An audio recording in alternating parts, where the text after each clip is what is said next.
And yet, he's so humbled by his unity with the Great Spirit that he regards himself as a non-entity, as a simpleton.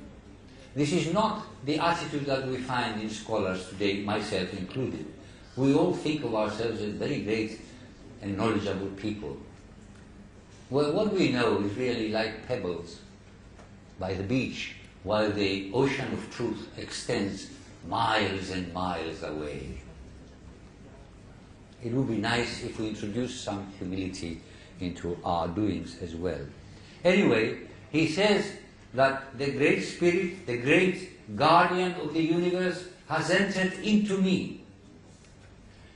Now this is the presence of Brahman, as the Upanishads say, within the incarnated human being. And in Book 8, the poet called Kanva says, Aham idhi pitus parimedham rtasya jagrabha aham surya iva ajani. He had a rebirth. After he got the knowledge from his father or his guru, the essential knowledge about Rita. Now, Rita is the cosmic order, the different levels in the cosmos, in the universe, the different laws that govern this universe. This is Rita, the course of nature. And who knows that becomes reborn. But he knows it with his whole being. It's not just some theory in a book or a theory in one's mind. Now we know about the law of gravity. Yes, we do know about the law of gravity. We know a good deal, many other laws regarding the material universe. But who really knows how this universe has arisen?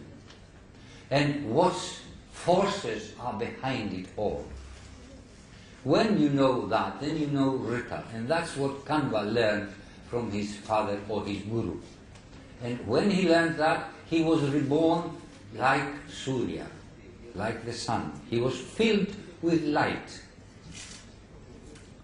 Now we learn about the laws of the universe, but we don't get filled with light. We get filled with darkness.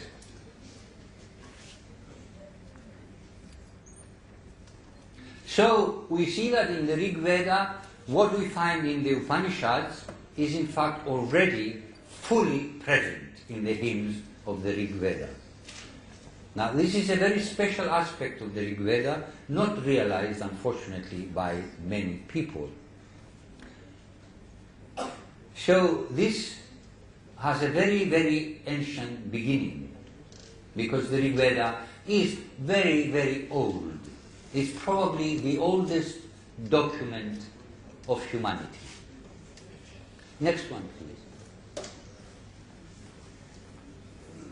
Now, in the hymns of the Rig Veda, and later, of course, in the Upanishad, we find that this realization comes about through ethical behavior. You follow dharma, you do your duties to yourself, to your family, to society, and to Brahman. One must not forget Brahman.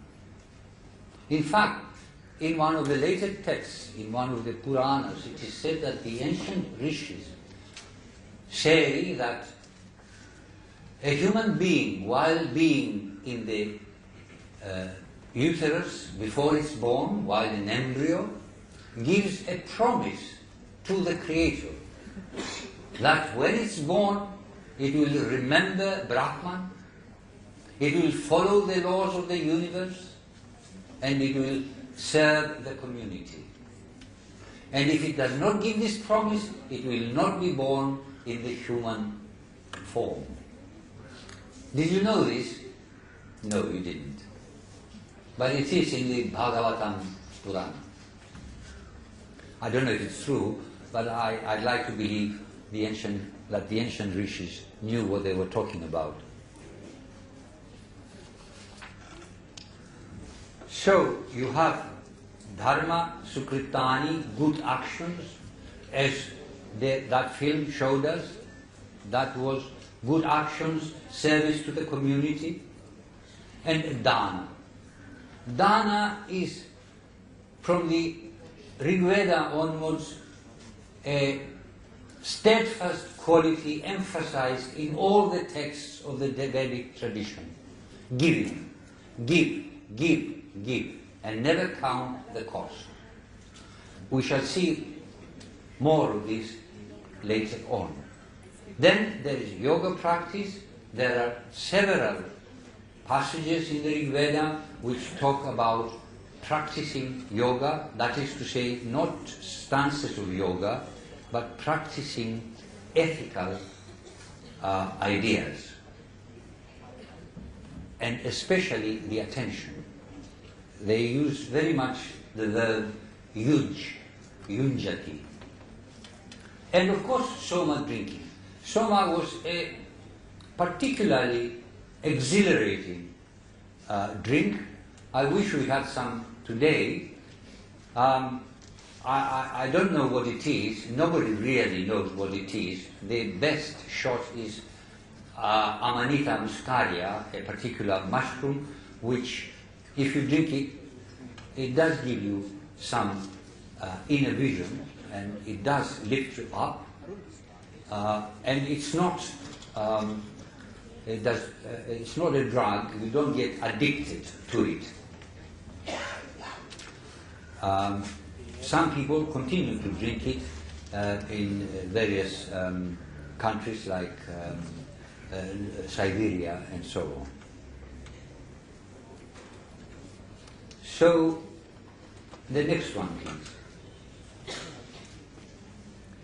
In the Rig Veda, you also find the acknowledgement of the one divinity, the one spirit, Tad Ekam, in the Nasadiya Suktam, as it's called, in the 10th mandala, 129. You also find it in Dirghatama's hymn, 164, where he says,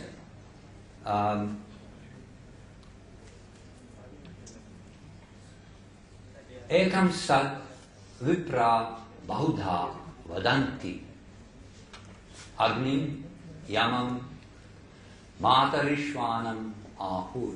They call it by various names, Agni. In fact, he mentioned before that Indra,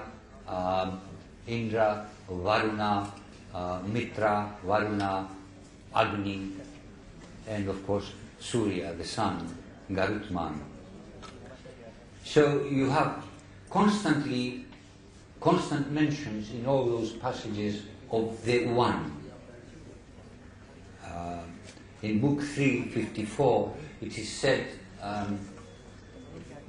Ejat dhruvam patyate vishvam ekam charat patatra vishunam vijatam. The one, ekam, governs the whole. Whatever walks, whatever flies, all these multifarious manifestations of the creation, and so on.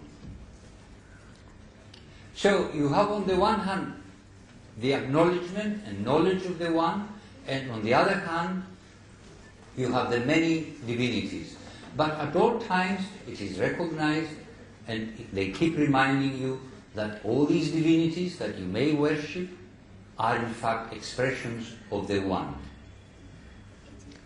Synchronically. But of course, most hymns speak about the many deities, and today, again, the masses of people, the millions of people, prefer one's individual deity rather than the one. It's very difficult to worship one that has no form, because you can't see it, you can't touch it, so how can you worship it?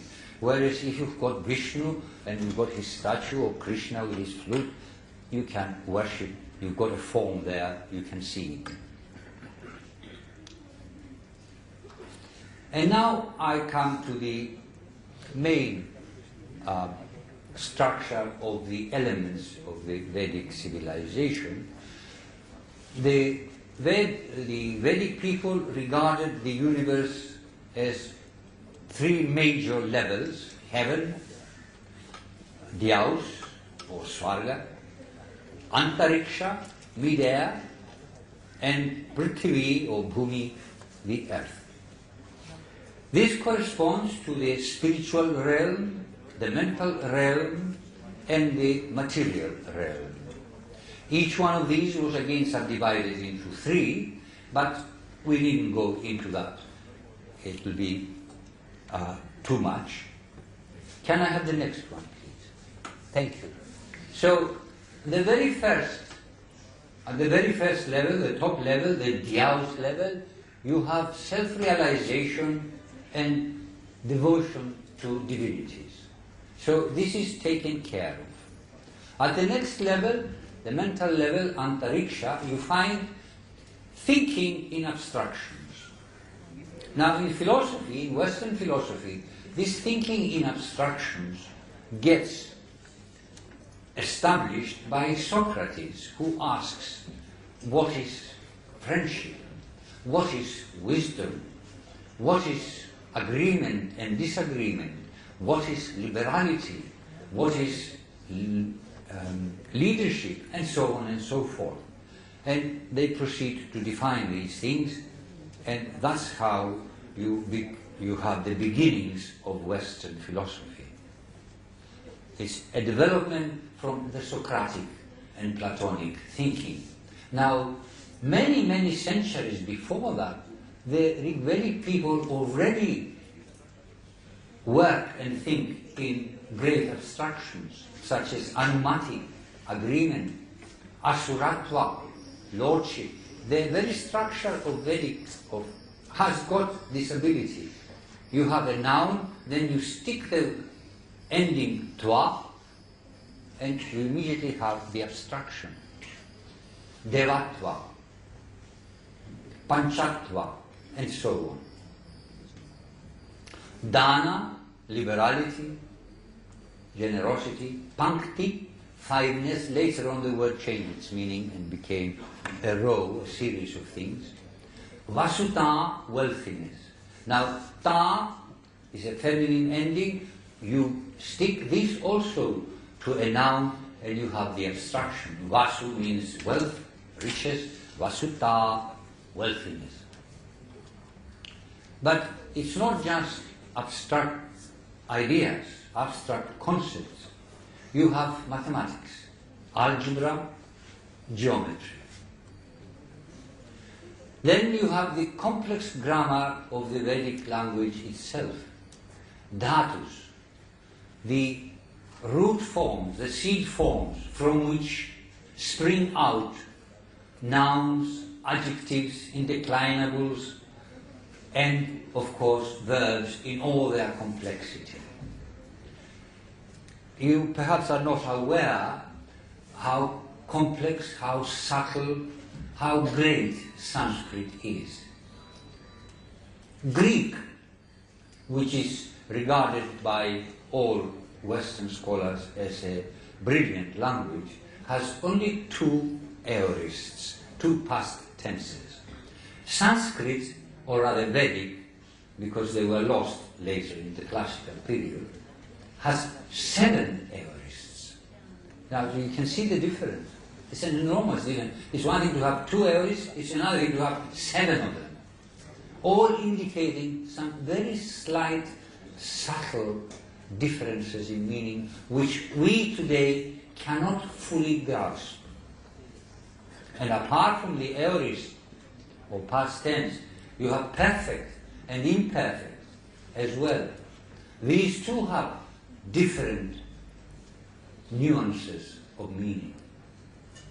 So you've got this tremendous language which does involve mental energy.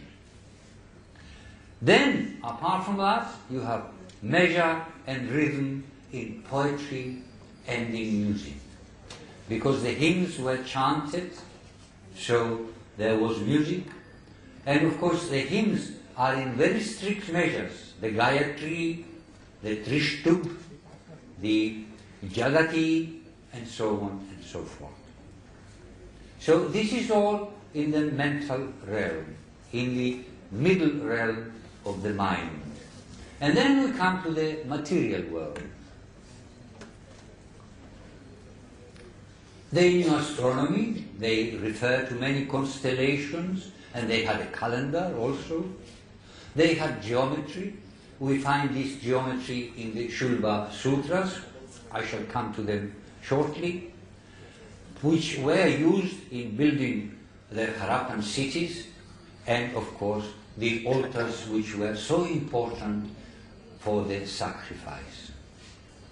Then they had medicine with herbs and mineral substances. Rudra is called Jalasha Bhesaja. He who has cooling remedies. Then there was the actual chanting of the hymns and dancing. You know, long before Shiva Nataraja became established in the tradition, Indra was called a dancer in the Rig Veda.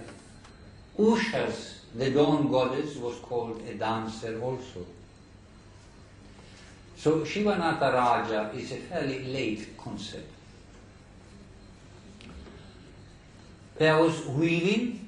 There are many references to weaving, metallurgy, not just knocking about the metal, but actually smelting it. Smelting of metal begins in the world, that, as we know, as far as archaeology knows, around about 5000 BCE. There was pottery and many other crafts. There was agriculture, there was animal husbandry, and there was trade with ocean-going ships, Samudriya Nava. Now, if you have weaving, metallurgy, pottery, and so on, that means you have a settled community. If you have agriculture, and there are many, many references to different instruments of agriculture, the sickle, the plowshare, and so on. So if you have got all these things, that means that the community is settled. So there were nomads, of course, yes, but there were also settled communities. So this idea that was very popular some decades ago, that the Rigvedic people were barbarian nomads wandering here and there, pillaging the Harappan cities, is utterly wrong. They were not like that at all. They were among the most civilized people on earth. Now, of major importance are the Shulba Sutras of Apastambha, Ashvalayana, Katyayana, and Baudhayana. They formulate principles of mathematics long, long before Greek, long, long before Pythagoras, and long, long before Egyptian or Babylonian mathematics. Can we have the next one, please? Now, they belong to the Vedanga